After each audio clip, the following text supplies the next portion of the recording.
We are in day 2 of our week this week, and we are in Luke chapter 3, starting in verse 23, going through 38.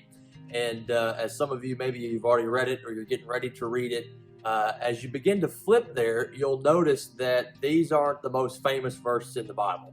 These aren't the verses that if you were to walk in somebody's house, you would see them framed.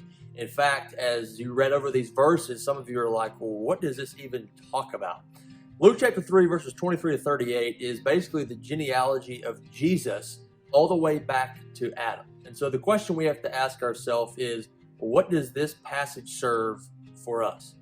The book of Matthew, for example, opens with the genealogy of Jesus, tracing it all the way back to David. It does this because Matthew writes to a Jewish audience, and Matthew is trying to prove that Jesus is in fact the promised Messiah, the one who would come to save the world.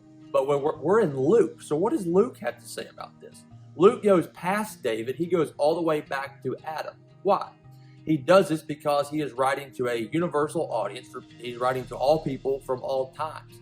He is writing to explain that Jesus is in fact the Savior of not just only the Jewish people, but for the Gentiles and the whole world. So as we look at these verses, it can be hard, the words can be hard to pronounce. It can be weird because we're like, I don't even know who these people are. But as you continue to read each name has a story, and each story points to the man that came to save the world, and that man's name is Jesus. And so what does this have to do with us today? My challenge to you as we read the book of Luke, and especially Luke chapter 3, 23 to 38, is this, is that if Jesus did in fact die for the whole world, that means there are people out there that still don't know him. There are people out there right now that you know, that you maybe are used to be in class with, or that you hang out with, or that they were on your sports team.